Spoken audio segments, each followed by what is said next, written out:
zuek elkarteok egiten duzuen lana, bolondrez lan hori eta komunidadea sortzeko lan hori herrietan gaur, guztiok hemen elkartzeak, ez? Elkarteen komunidade hau ere, benetan baliogarria izango dela, esaten dugunean gizartea aldatzen doala, elkarte egintza bera ere aldatzen doa, erronka hoiei aurre egiteko, guztiok bilatu behar dugu baita ere modu batez, egoera berri, errealitate berri horietan ere geure burua kokatzeko, eta uste dut elkarte egintza berak ere bere lekua hor topatu behar duela mundu berri eta aldatzen ari den mundu honetan.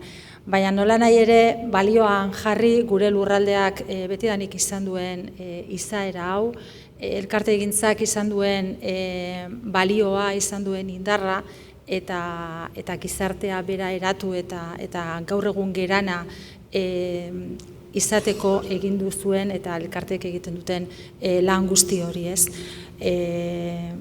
Esaten dugunean, arazoa daudela, elkarte batzuk, hor daudela ez, belaunaldi aldaketa, ez dagoela erreleborik, krisiaren mamu hori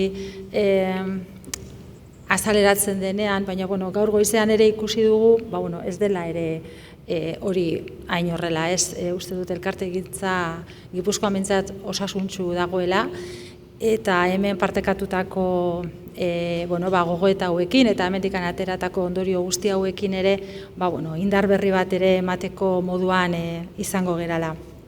Gaur esaten dudan bezala hasi egin gera, lehenengo urratsa izan da hau, eta jakinarazi nahi dizuegu gure asmoa bide honekin aurrera jarraitzea dela, ez? Eta asmoen artean dago maiatzean berriro beste horrelako jardunaldi bat izatea, balio komunitarioetan eta hoien etorkizunetan zentratuko dena, ikuspegi historiko eta soziologiko batetik.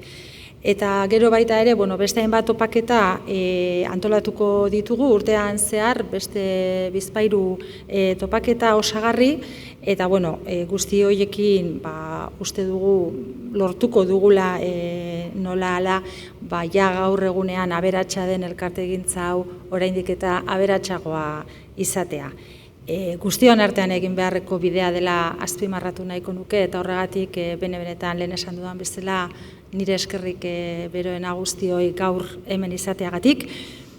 Eta ahaleginduko gara guztion artean burokraziaren zama hori arintzen, hainbat aldiz esaten dena, ez, administrazioetatik erraztu beharrean gauzak askotan zaildu bezala egiten direla, edo beste hainbat kontu, eta beti uste dut bide hau elkarrekin egin behar dugula. Eta gaurko galdera uste dut argi geratu dela, eta dokumental edo bideo horretan ere ikusi dugu, ez? Zer litzateke gure herria edo gure herriak elkarte egintzari gabe. Uste dut galdera hori izan behar dugula denok ikur bezala, eta hori geure buruari behin eta berriro galdetu elkarte egintzari benetan bultzada eta behar duen lekua emateko gai izan gaitezen. Beraz, mila esker, eta hurrengoan ere berriro elkar ikusiko dugulakoan, ondo izan guztiok.